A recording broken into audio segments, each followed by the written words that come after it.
You're listening to Death of the Reader, Flex and Herds here for your Murder Mystery World Tour, and we are here in our final week discussing Michael Tate Arawa Bennett's Return to Blood, the second novel in the Detective Hannah Westerman, or I guess just Hannah Westerman series. Now, we're talking all the way to the end of the book.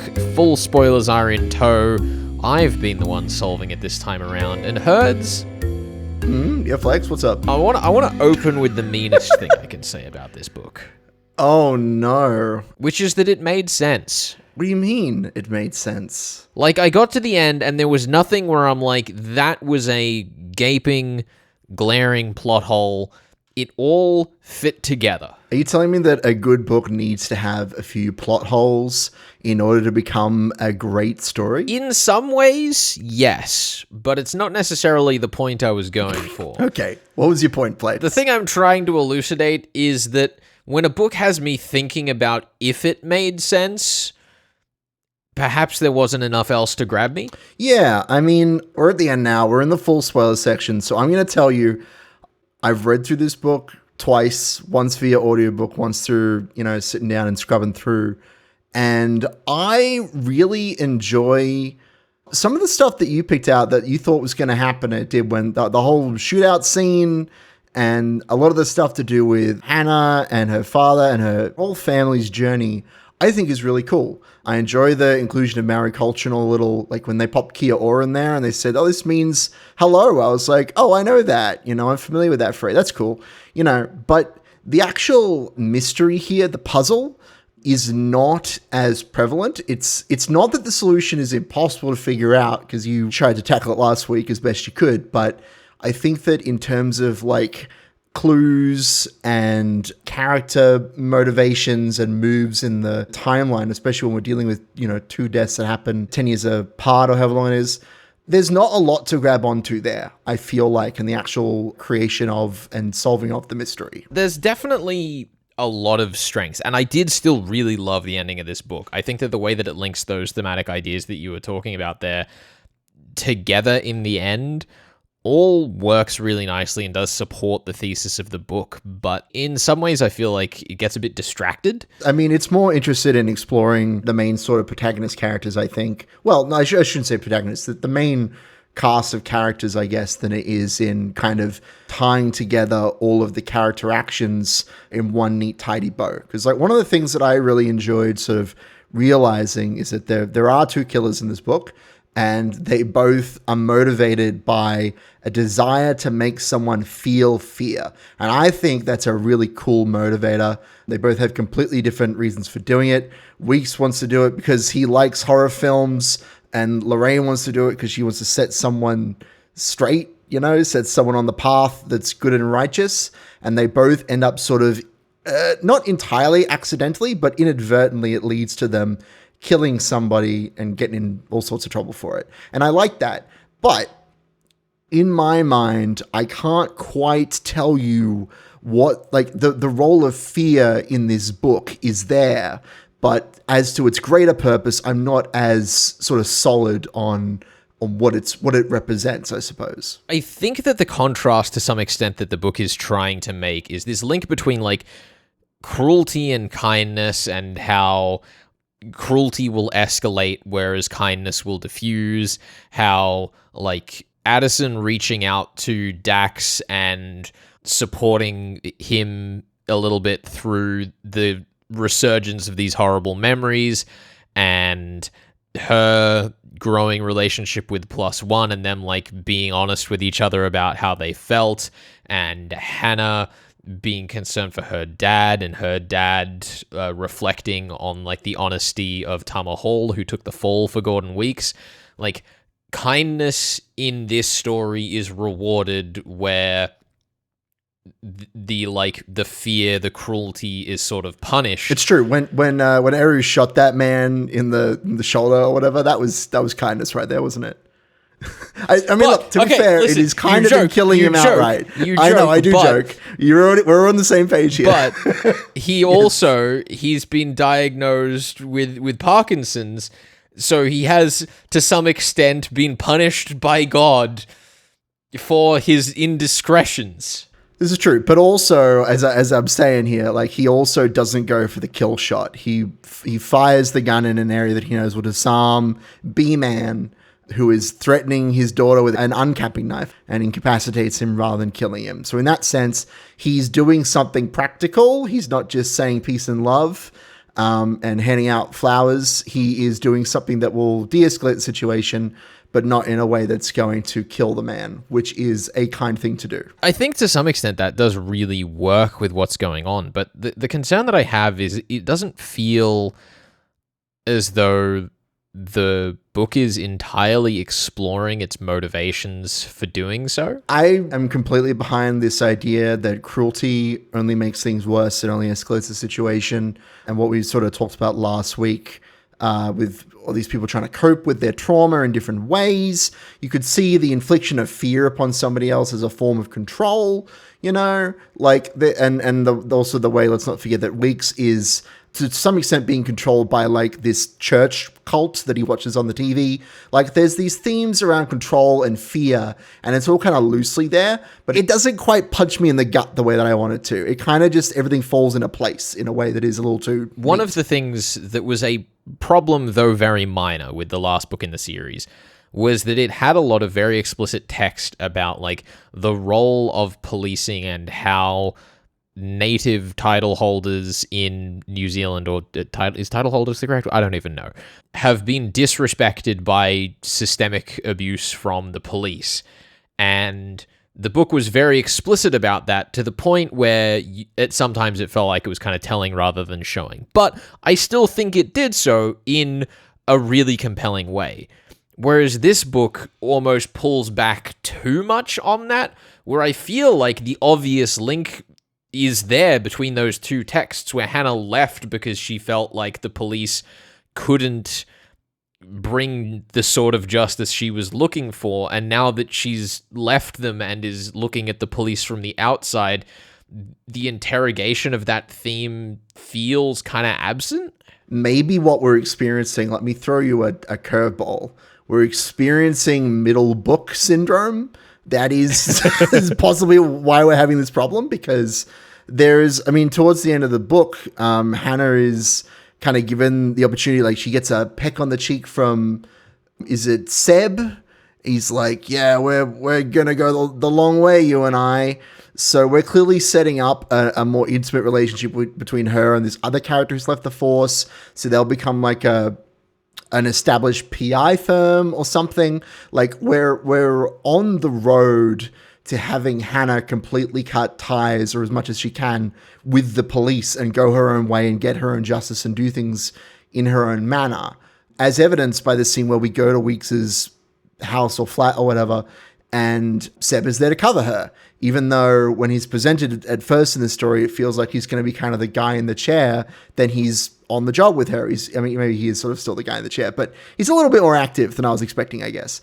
So I feel like we're building to the point where Hannah can explicitly say the things that this novel is kind of dancing around about the relationship between Lorraine, a white cop, and the Maori people, Timothy and Kiri and everybody else that's been involved in this horrible mess. Because let's not forget the Timothy plotline, which again doesn't really resolve completely, but has those overshadows of, we need to make sure that Timothy doesn't directly engage with the law because it will be bad for him. And this kind of comes back to my opening comment that things made sense, right? Like Timothy being pulled up by his mother and walking in and showing those gangsters what for as a couple of like young Maori women. That scene was great. I thought that there was some serious show 'em what for energy going on there, but like it just didn't fit into the bigger puzzle picture for me. And I think it's a shame, because like that sort of sequencing and the ending sequence where Weeks shows up and the reveal that he wasn't intending to kill Hannah when he showed up with the knife, he just wanted answers. All of that sort of stuff is written very well, extremely compelling. The beats are great, but it just doesn't make a song. Well, again, let's not forget that scene where Hannah and Eyes, the two of them, they go to get Timothy, and one of the last lines again in that engagement is, Hannah can't help but feel like she's made an enemy for life, and she's thinking about Rendell, who doesn't appear in the story again because he's going to show up in the next book and be a problem, right? I feel like that's the main gripe that I have with this novel. Now that I'm talking about it out loud, I'm feeling more confident about this feeling that we are just halfway through the song and hasn't finished yet. We've got to get to the third book or the fourth book, however long we're going, to find out how it all links together. So I feel. And like, this is the point in the program where I always dial back my criticisms and recant the theatrics with which I've said them. But I still think this story was really solid. I still think that all of the actual narrative scenes that we get, all of the fun that we have along the way is so worth the read.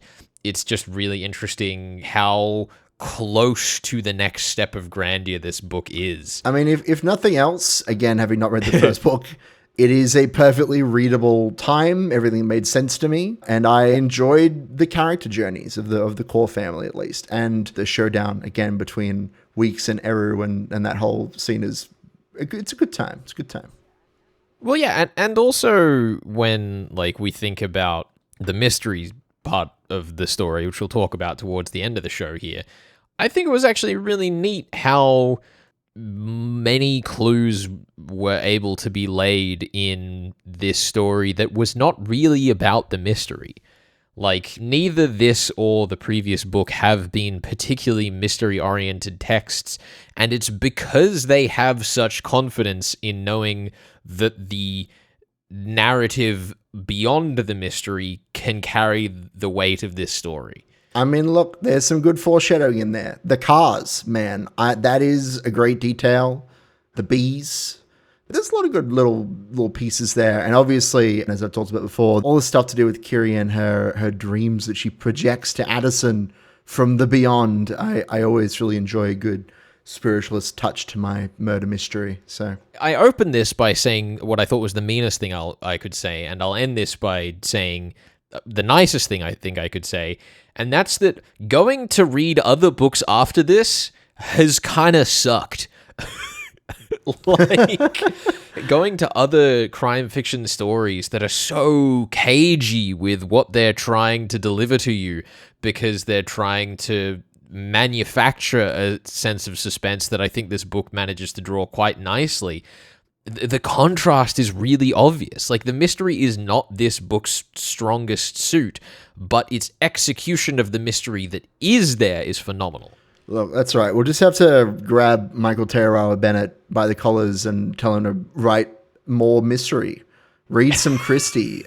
Do your taxes, you know? Is that what we That's need? what we need to do. We need to inject some classic golden age crime fiction into this. Yeah, he's won the Nio Marsh Awards. Now he's got to write a Nio Marsh. That's how it works. That's the rules.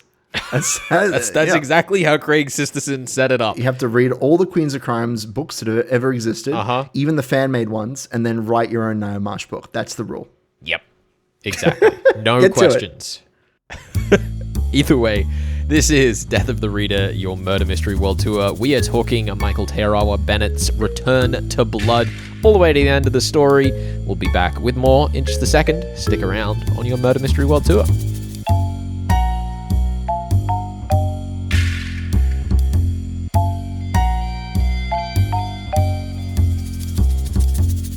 You're listening to Death of the Reader. Flex and Herds here for your Murder Mystery World Tour, and we are here discussing Michael Arawa Bennett's Return to Blood, all the way to the end, full spoilers in tow.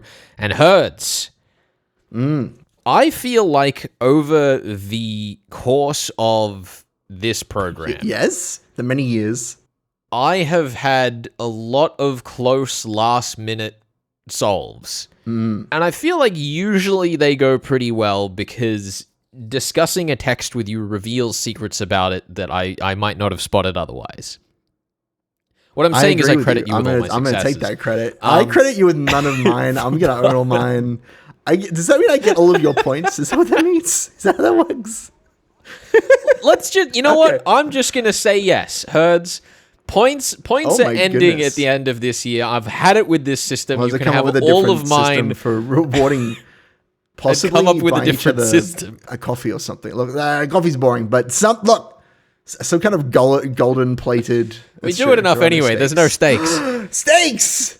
Yes, steak points. Steaks. Figure that one out. We'll work on that. Half a steak. Yep. But I feel like this particular solve, I don't know whether I got close or really off the mark. Like, I got all of the cloudy narrative themes and put them together in the right order, but like, did I get it right? I don't know. I mean, look, I've definitely gone back and forth on this because, like, you got the correct killer and you figured out that their mode of kill was car, which is a very loose interpretation of mode of kill. It was more fake kidnapping via accidental drug overdose by way of my best friend's passed out in a bush somewhere. Like, that was really what happened. So it's, Yeah, there were a lot of steps missing in the middle there. But you did figure out the car stuff.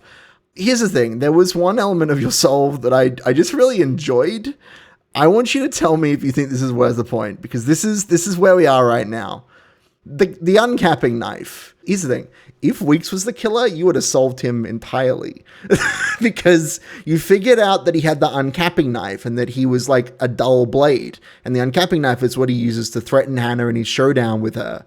And you also figured out that Era was going to shoot the killer with a gun, that's how he de-escalates the situation with kindness. I was quite proud of that. If we're asking if it's worth a point, I would be proud to receive a point for that. I don't know. I might have to deduct a point for pride. But you did. But oh no, I used the wrong. But we did just say that I'm getting all of your points. So look. Here's the thing.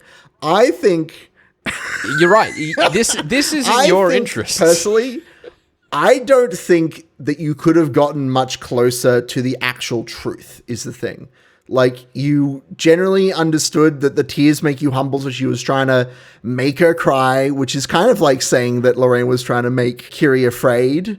So I think you earned 3 points, but only because I don't think that if I set the bar any higher, I don't think you could physically jump to it. Like, I think you've done well enough to earn 3 points off the back of this, but of course they are going to me.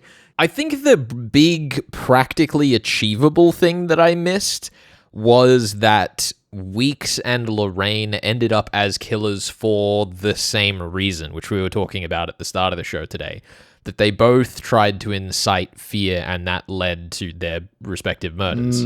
Yeah, but again, as we've kind of discussed previously, it's that theme that, like, it's there, but it's not at the same time. So I think that fear...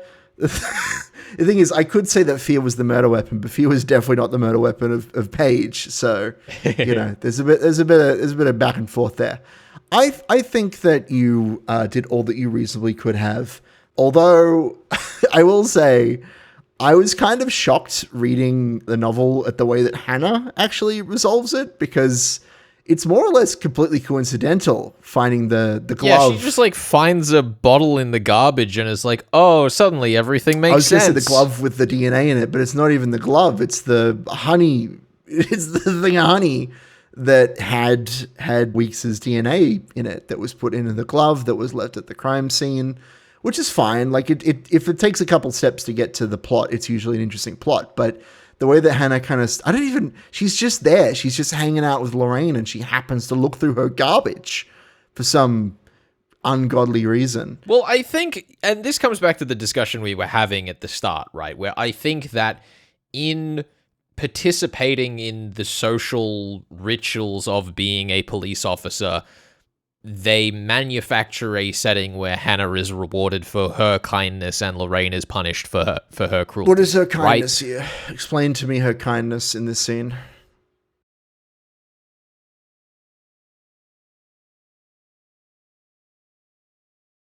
Hannah created to try and clear things up, improve this situation.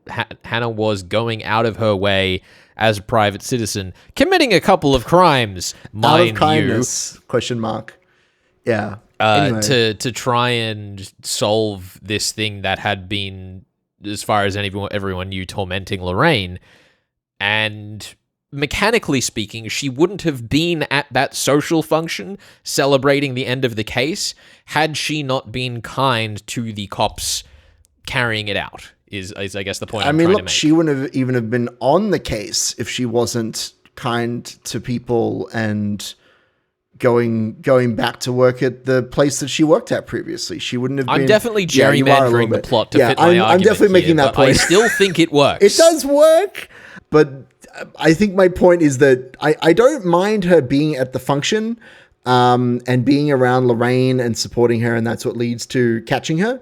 But just happening to look through her garbage while she's waiting for an Uber drive that's less than 5 minutes away, which, mind you, that means she had to cancel that Uber ride, which is just, I think that's what we call a dick move at the last minute. So anyway, kindness and all that. But in the next book, Hannah solves the gig economy. Yes, the Uber driver's banned against her for changing that one ride at the last minute.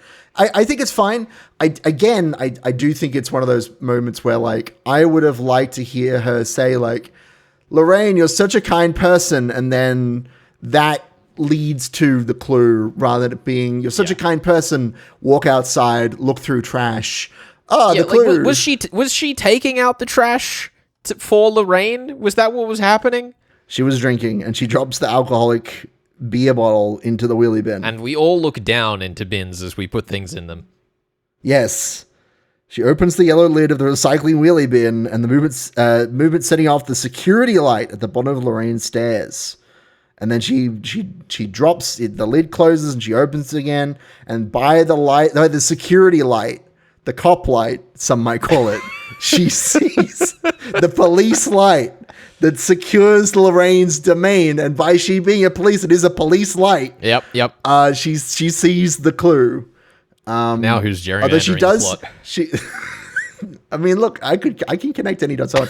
Although I should note, she hands the Uber driver a $20 bill, so her sins are forgiven. Okay, thank goodness. Anyway, you can see what I mean, though.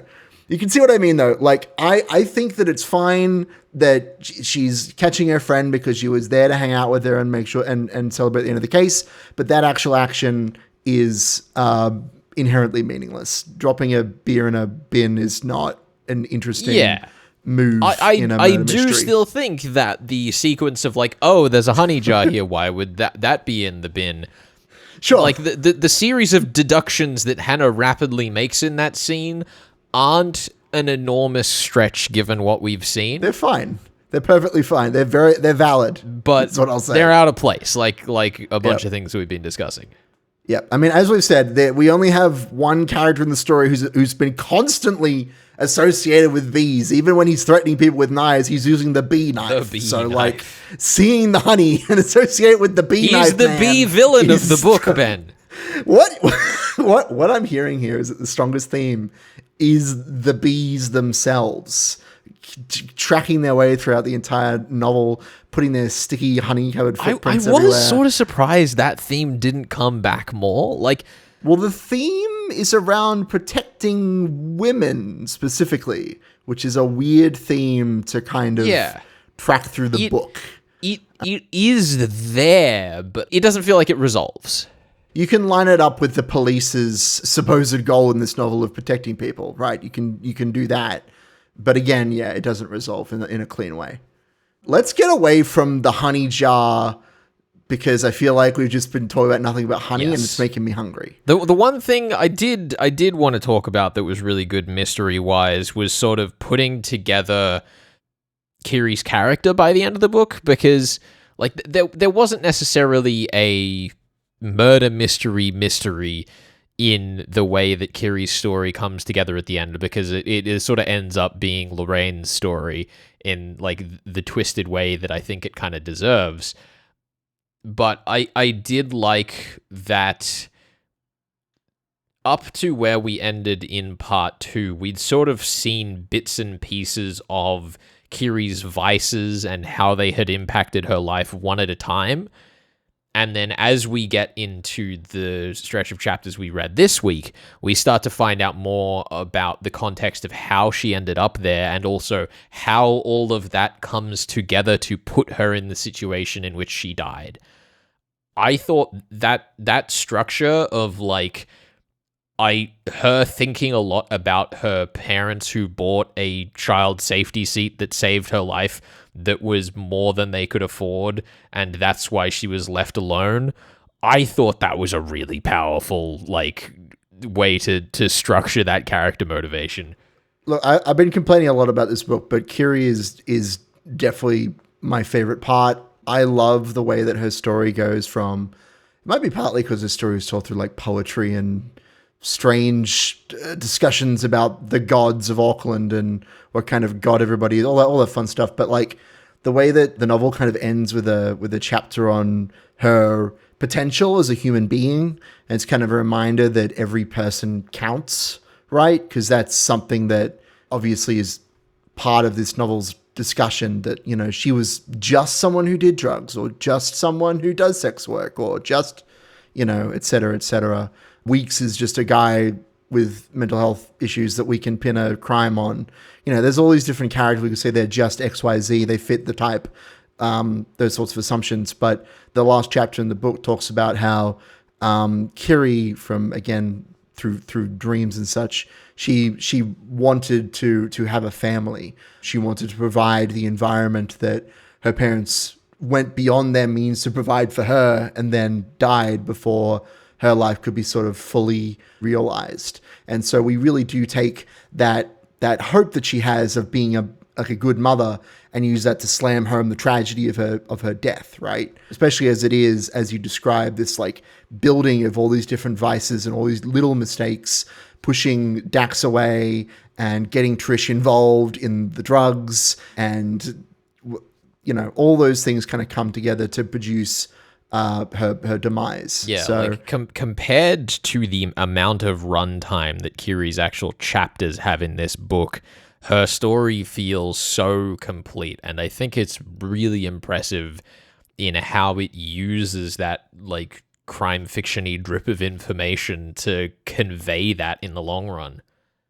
I mean, it feels kind of cosmic in a way, with that kind of inevitability of her death and the way that it drip feeds her narrative from day one to the end, trying to ride that balance of, you know, not giving away who the actual killer is, because even she didn't know, funnily enough, which is always a nice touch when you're getting dreams about someone and they say, somebody's killed me, and you're like, who killed you? And they're like, I don't know. Figure it out, detective. Like, I that's a fun trope. And in this, it's done in a way that isn't as comical as I've just made it seem. It's done very well. There's a lot of stuff that retroactively makes sense about Kiri's story, and the dreams that she's supposedly sending Addison. So, but yeah, I really do enjoy how it feels. It feels like a holistic story, and her narrative is effective, I guess. Like, I like that she feels like a real person. Well, I suppose, Herds, after this delightful read, what are we doing next? It's time to turn our attention back to the Queen of New Zealand crime, Ngaio Marsh. That's me playing a piano. That's you playing a piano overture, for no particular reason. Say? An overture. I don't actually know what an overture is supposed to sound like. I will look it up after we finish chatting now. It's just like the musical cliff notes of how the rest of the symphony is going to go. Oh, okay, good. I'm glad you know something about music. That's why you're the expert. Although the difference is, I don't know where the term cliff notes comes from. Well then, I would guess because it's the stuff you look over the edge of the cliff before you dive into the water. So the cliff notes are just the things. Or is it a service that became like the word for the thing? I forget there's a word for that too, and I don't know that. I don't know a lot, Herds, but what I do know is that next week on the show, chapters? We are going to be covering chapters 1 to 9 of Ngaio Marsh's Overture to Death, one of her Roderick Allain series of murder mysteries. The 8th book. I've done my research, at least broadly. I'm really excited. We haven't done a Ngaio Marsh book in a while, and I love me a good theme. Look, let's get all this serious modern drama stuff out of here. Let's get back to a hopefully silly murder mystery about music, because I enjoyed Too Much of Water just that much. 6 parts, 7 actors, one of them must die. Oh no, that sounds like a tragedy just waiting to occur. Indeed. This is your Murder Mystery World Tour here on 2SER 107.3. We are Flex and Herds for Death of the Reader. Catch you next week with Ngaio Marsh. We're out of here. We're out of here.